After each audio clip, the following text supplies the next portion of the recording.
You're watching Pyro Media Network.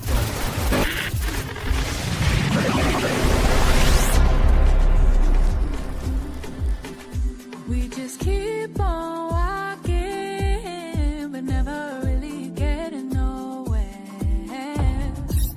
It's like we keep on talking, but never really saying nothing.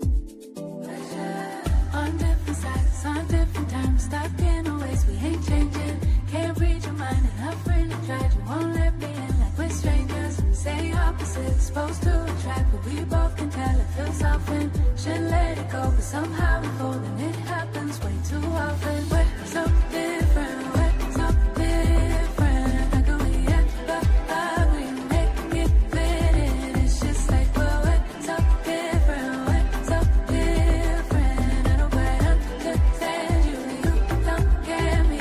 It's just like we're blinded by fear. Thank you for tuning in.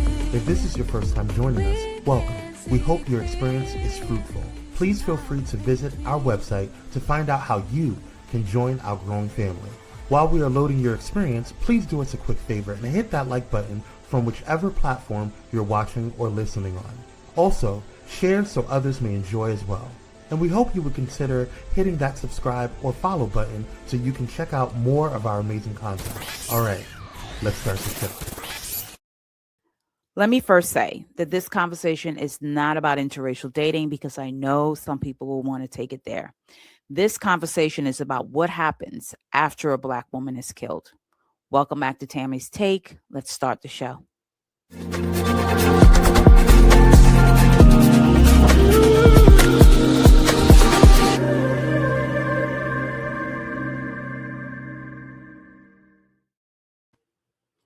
Welcome back to Tammy's Take. I have missed you. I have missed you. I have missed you.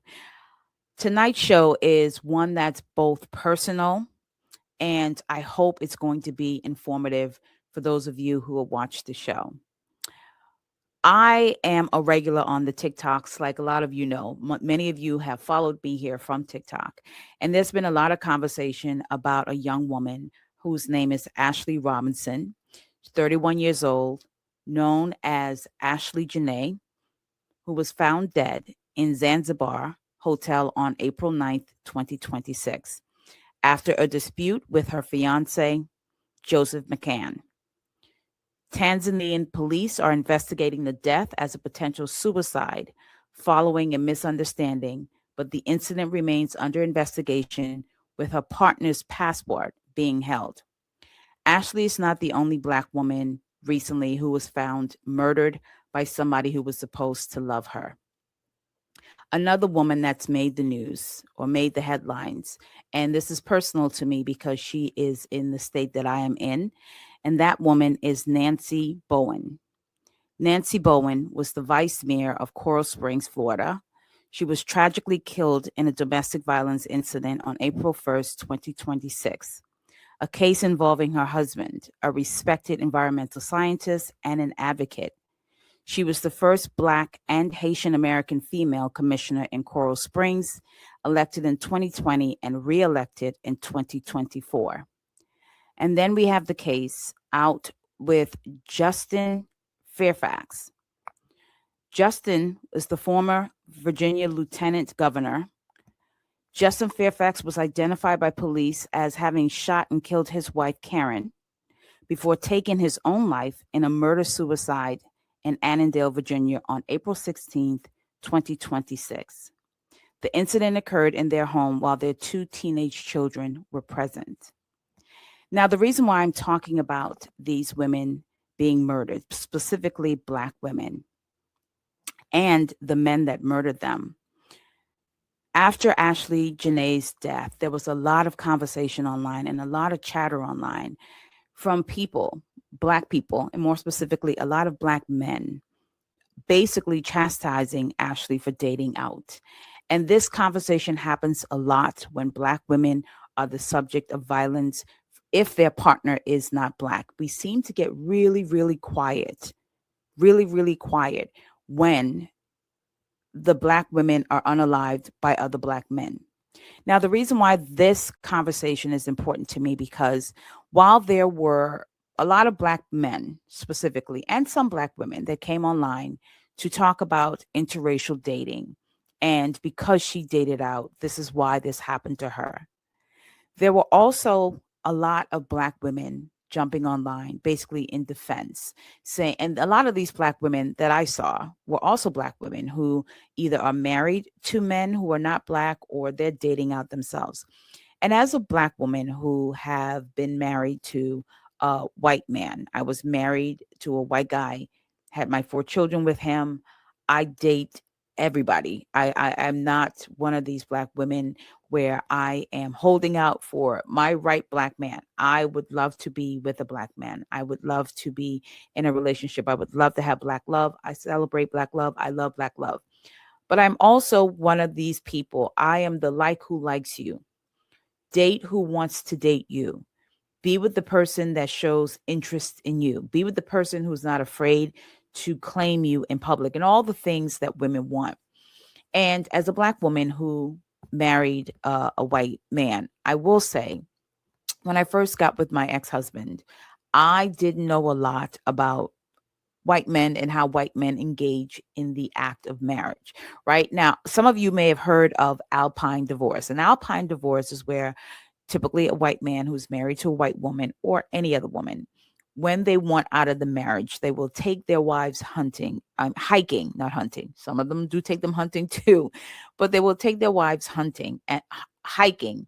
And on the hike, they will hike ahead of their wives to basically leave their wives out on trails where the wife doesn't know where she's going, where the wife gets lost. And then sometimes they stage and throw their wives off cliffs and stage accidents, right? It's called the Alpine divorce. And if you go onto any social media platform, if you go onto Twitter, if you go onto TikTok, you will see women, more specifically white women, speaking about almost being the woman that got an Alpine divorce. And when I married my ex-husband, I didn't have a lot of information, or I didn't really know. I didn't pay attention to white men in marriage and how white men leave marriage. And I started watching Dateline NBC, and there was a reoccurring theme around these stories. And if you are a crime watcher, if you love these shows, you see a lot of times that white men will murder their wives. They will murder their wives rather than divorce them. They will murder their wives for the insurance. They will murder their wives because who knows, they woke up on a Tuesday and they were grumpy. And so not only do the wives had to go, but they murder their wives, or they unalive their wives, they unalive their children, right? And so this is something that a lot of white men do. And so as a Black woman, I became very anxious and nervous. And for a period of time in my marriage, because I was so young, I met my ex-husband when I was 19. We got married when I was 20, had our first child at 21. I didn't have a lot of world experience. I didn't have a lot of life experience. But as I started to notice this trend in the way that white men engaged with marriage and divorce, I started to get nervous. And I told a story on TikTok about going to sleep after my ex-husband went to sleep, because you're not going to catch me slipping. And I did that for about 2 years, just being nervous and anxious. Like, did I marry the white guy that believe in killing folks? Did I marry the white guy that's going to take us up out of here rather than divorce, or rather than leave? Now, I am sitting here at the ripe old age of 48.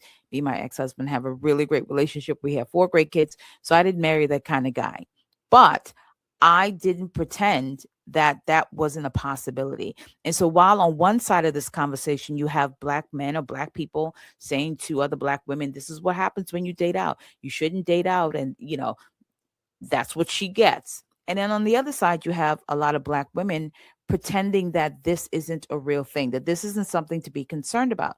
And my issue is not dating out, obviously, but I don't want us as Black women who date out to pretend that this isn't something that we have to pay attention to, that we aren't marrying and dating into a demographic of men who have been known to unalive their wives.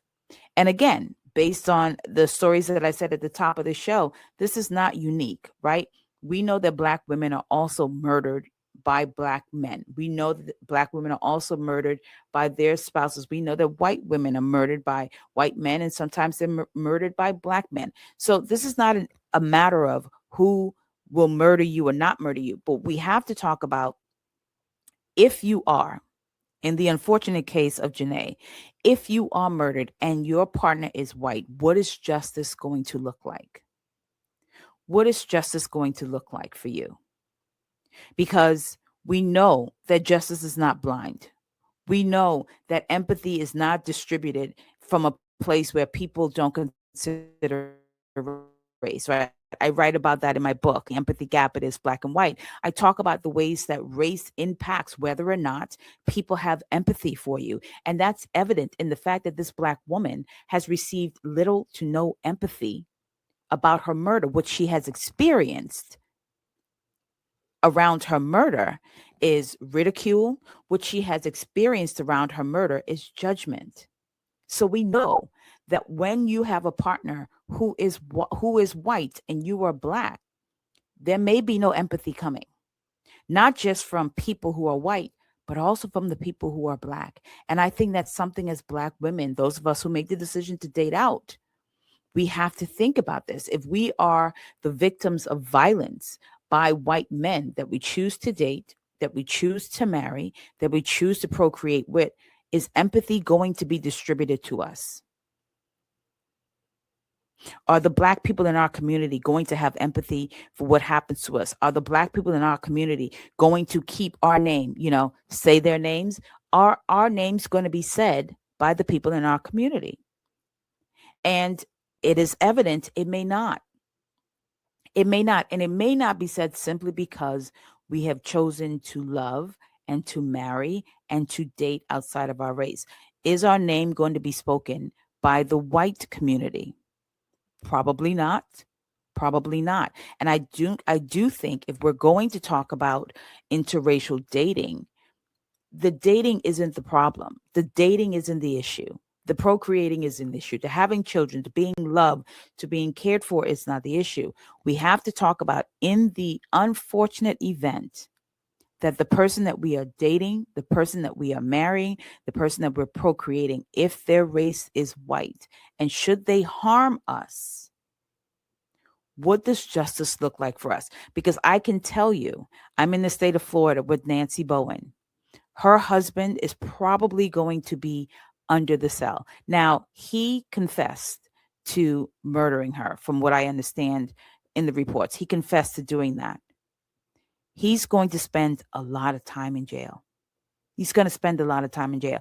And maybe his confession is because he knows that he is a Black man going up against the system. Whereas Ashley Janae's partner, who is a white man, and even though this is in another country, even though this is in Africa, we know that whiteness and the way that Black people globally see themselves and the way that Black people globally deal with white people, even when they're in a justice system, like a Tanzanian justice system where the majority of the people in that country is Black, we know that whiteness still impacts how Black people see justice. So is this white man going to be tried in a Tanzanian prison because the woman he murdered is still Black and he is still white?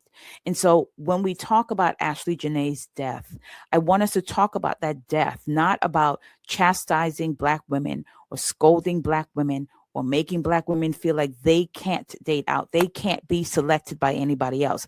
They can't be chosen by anybody else. That whatever low grade, low bar material Black men give them, they have to settle for that because they'll be safer. We know that they're not safer.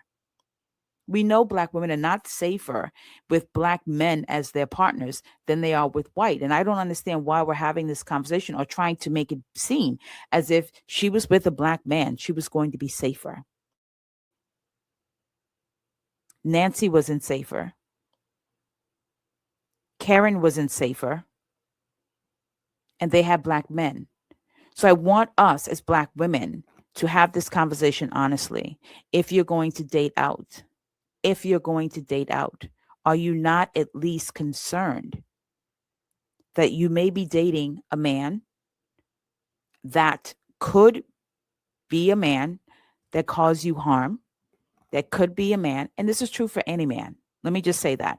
Whether you are dating a white man or black man, I think women generally who date have to be very mindful of the kind of man they date, because we have to always be thinking about our safety in every relationship, as noted in the women that I talked about at the beginning of the show. We always have to be concerned about whether or not we're going to make it out this marriage alive, whether or not we're going to make it out this relationship alive.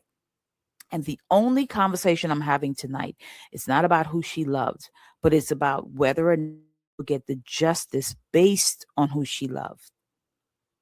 What do we think is going to happen with the former lieutenant governor in Virginia, in a state like Virginia? Virginia is still the South. Virginia is still the South. What do we think is going to happen to Nancy's husband in Florida, in the South? And justice could look very different, even for Ashley Janae, where her murder happened in a black country, because the man is white. The power that white men not just hold in our country, but in a society. And I want black women to be thinking about this. I want black women to have this at the forefront of their mind. This is not to discourage you from dating. I want you to love who loves you. I want you to choose who choose you. But I don't want us putting our head in the sand about the demographic of men that we are choosing to date and marry. And not simply because they're white, but because they are white. Should they harm us?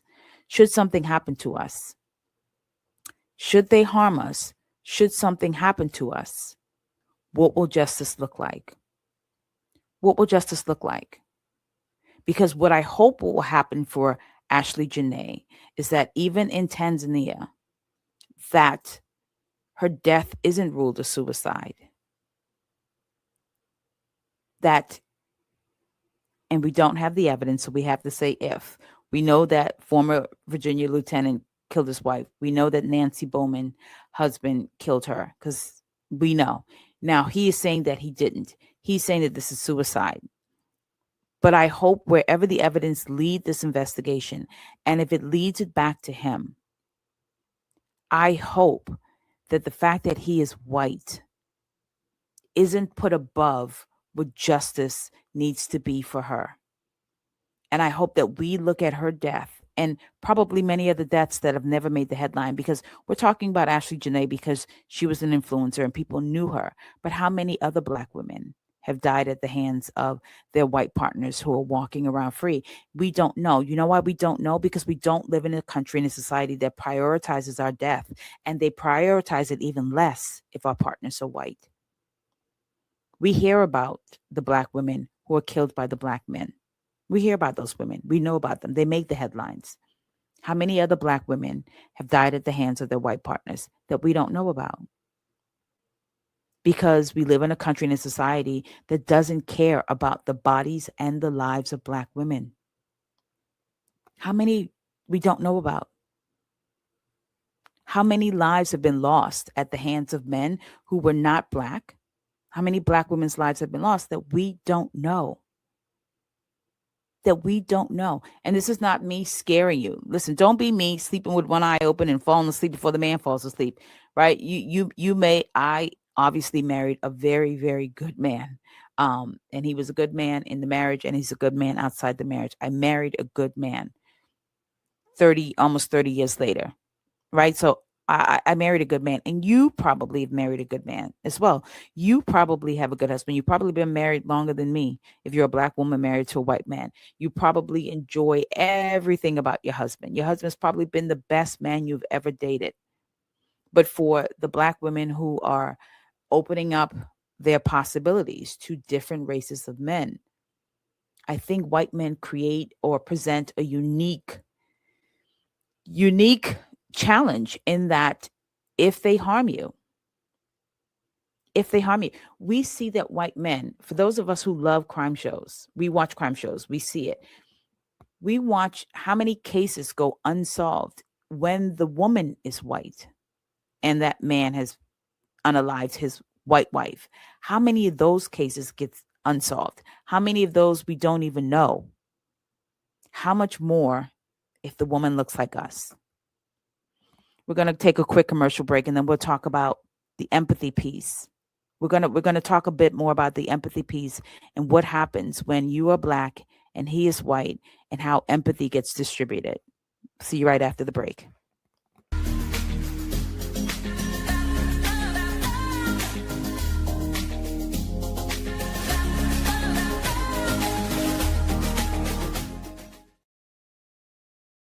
Hey, how y'all doing? Real quick, this is Daryl Walter, host of the Daryl Walter Show. I know. And you are watching Pyro Media Network.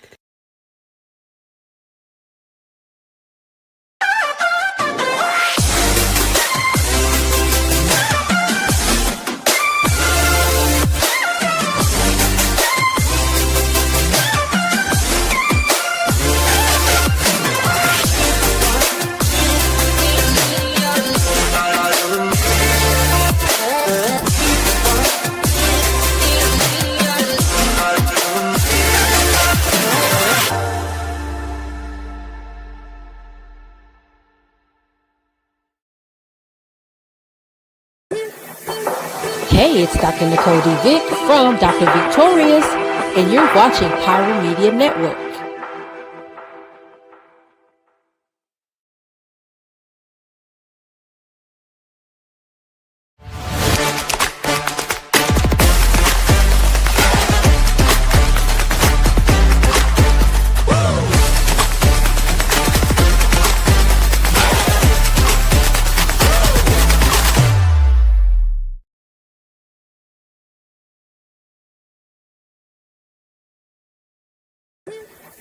Hey, it's Pastor Kim from It's Just Kim Live Show, and you're watching Pyro Media Network.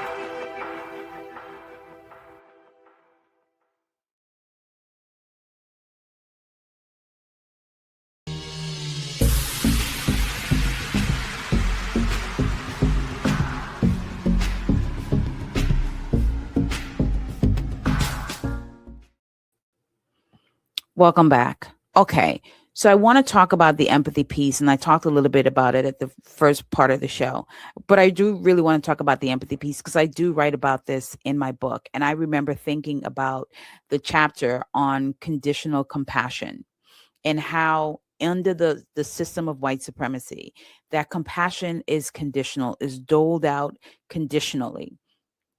And that is so true in the way that I've seen this conversation be had around Ashley Janae.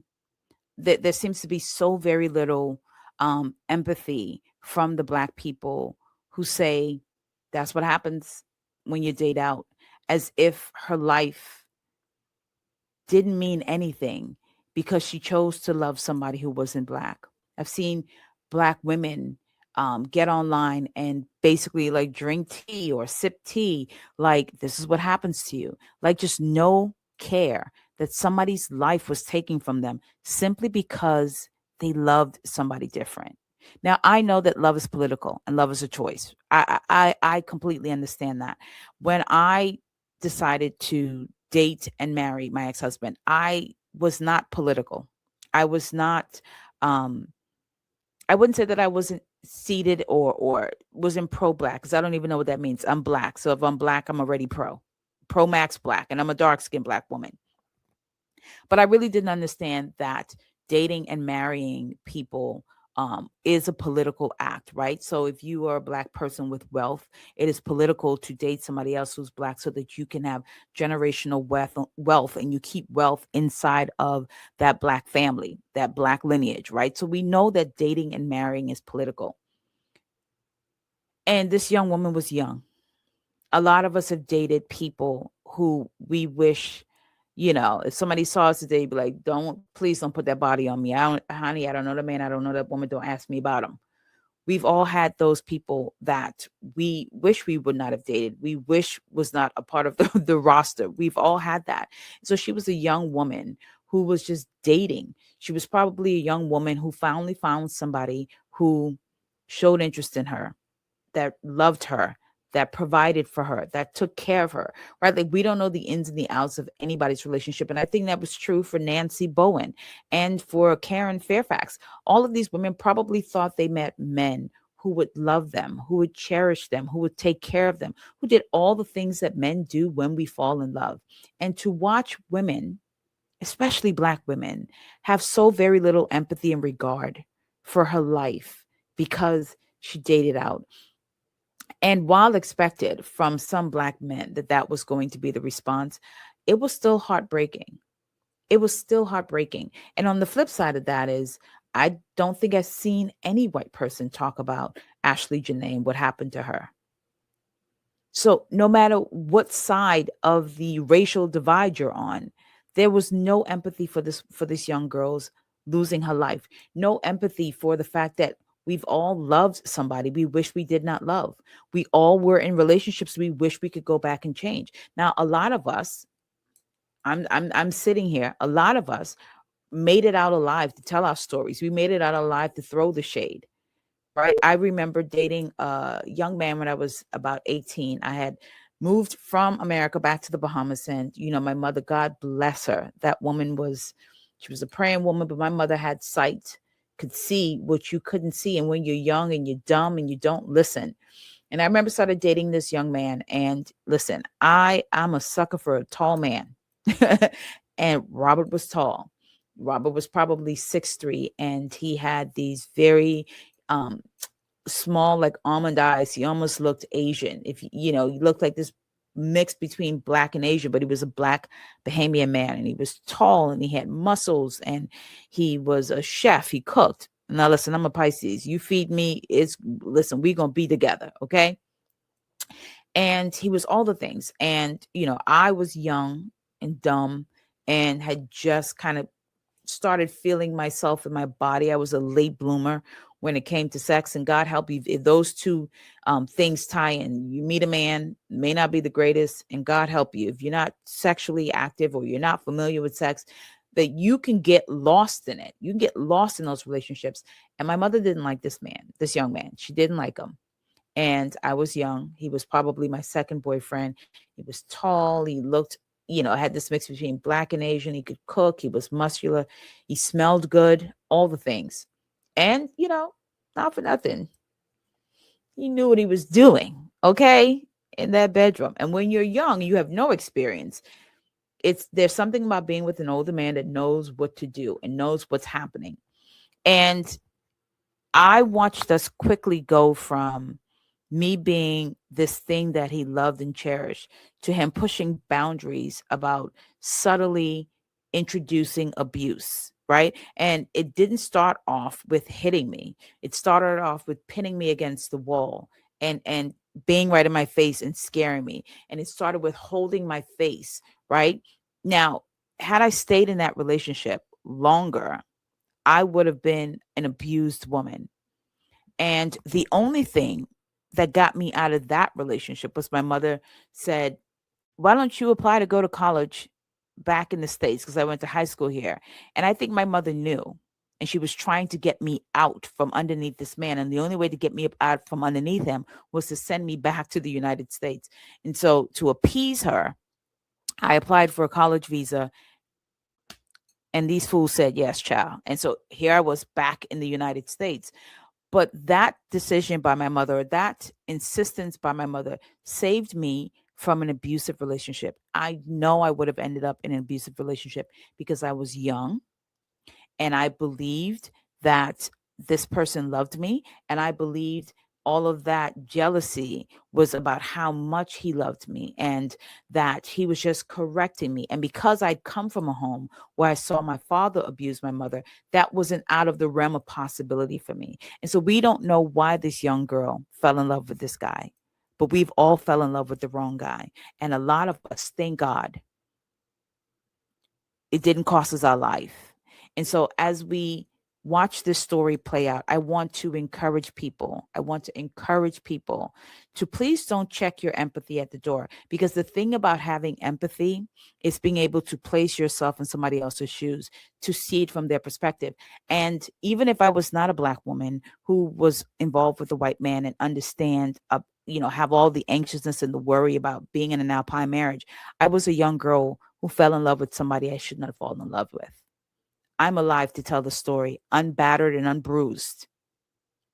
Some of you are alive to tell the story, unbattered and unbruised. And some of you are alive to tell the story after being battered and bruised. You walked away with your life. And the people that rallied around to help you leave that abusive relationship, thank God they had some empathy for you, right? Thank God they could see it from your perspective. Thank God they could listen to you. We can't hear Ashley Janae's story because she's not here to tell it. We don't know what was really happening in that relationship because she's not here to tell it. But you're here to tell your story. And you telling your story, somebody had empathy for you. Somebody had kindness towards you. And so this is not about interracial dating. This is about what happens when that Black woman dies. And if we, as other Black women and Black men, can't care for one another, what do we have? Some of us, all we have is our community. All we have is the community. And so while we watch this play out, I want you to not leave your empathy at the door. And if you're not sure if you have it or can have it, I created something called an empathy scorecard. I would suggest you do it. I would suggest you do that empathy scorecard so that you rate your empathy. Because if you could hear this story and see this young woman die and feel nothing but condemnation and judgment towards her, you need that empathy scorecard. You need to sit and do that work. And if you are a woman who have made it out an abusive relationship, made it out a controlling relationship, to tell your story, I want to tell you to do the self-empathy scorecard, because whether we know it or not, when we are abused, something in us dies. We stop caring about ourselves. And so when people have harsh criticism towards us, we think it's justified. So this was not about whether or not you should date out as a Black woman or a Black man or a white woman or a white man. This is not what this story is about for me. But this is about, will this Black woman get justice simply because that man is white? Thank you so much for being here on the show. Don't forget to like the video, hit subscribe, and we'll see you on the next one.